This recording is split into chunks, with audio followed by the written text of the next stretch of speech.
remember the theory that the world was going to end in 2012. Obviously, that did not happen. For us, that is.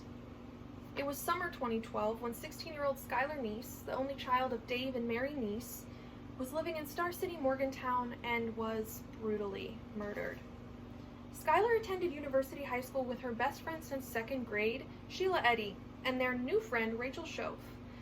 Everyone said that they were inseparable, and they called themselves the Three Musketeers. But everything changed when Skylar's father came home from work one day to find her bedroom door still closed. Strange, because she never slept in that late. He found her room empty and got a call from Wendy's saying that she had never shown up for her shift that day, which was very unlike her. They decided to call 911. Soon after this, Mary, Skylar's mom, got a call from Sheila saying that she needed to tell the truth about what had happened that night. Apparently, the three of them had snuck out around 11 p.m. to drive around Star City and smoke some weed before dropping Skylar back off at about midnight, about 2 blocks away from her apartment. This leads parents and police to check the apartment building security footage, but that didn't show anything until 12:30, which was a car idling, Skylar willingly entering the car, never to be seen again. And because she willingly entered, no Amber Alert was able to be sent out. Police couldn't ID this car, so they continued the investigation elsewhere, while Rachel went on a boat day with her family and went to a 2-week church camp. After these 2 weeks, leads were going nowhere, so the only option was to question Sheila and Rachel. Initially, their stories were exactly the same, like word for word rehearsed the same. Sheila seemed evasive and very interested in the police's side of the investigation, while Rachel seemed nervous and acted like she didn't even know Skylar was missing in the first place, 2 weeks after she had gone missing. Looking at their phones, police found no mention of Skylar from the day that she went missing on, and more security footage from around Star City showed that Sheila's car went out of Star City 45 minutes to Brave, Pennsylvania.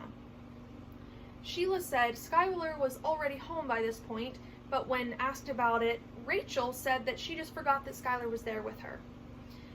Hearing this, Sheila changed her story back to match Rachel's.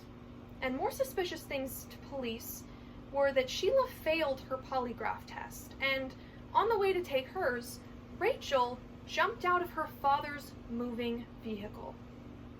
Soon Rachel had a mental breakdown and was put into a mental hospital, and instead of going home after this, she went directly to the police station, and her first words there were, "We stabbed her." Rachel's story was that about 12:30, they picked Skylar up, drove to Brave, got out in the woods to smoke, and realizing that none of them had a lighter, Skylar turned around to go get one from the car. The girls counted to 3 and then stabbed her, slit her throat, and left her body 6 feet away from the road, covered in some debris. They then washed themselves off in the creek, changed their clothes, and went home like nothing had ever happened.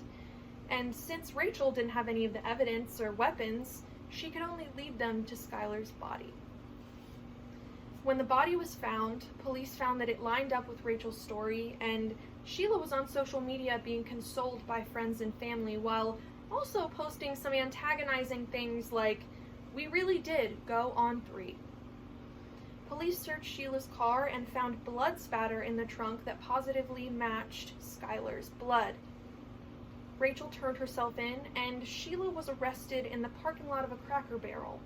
And when they were asked why, they said, "We just didn't like her." Police found evidence for another motive in Skylar's diary from the summer before, where Skylar had witnessed Sheila and Rachel having a sexual encounter. Though they stayed friends after this, Sheila and Rachel were overheard by students and teachers in school talking about Skylar's murder.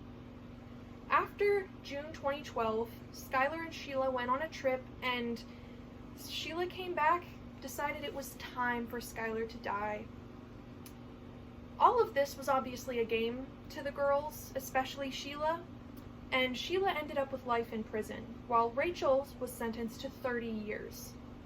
However, despite this disgusting crime, Skylar's parents turned it positive with Skylar's Law in West Virginia, which means that there's no proof of abduction needed to send an Amber Alert.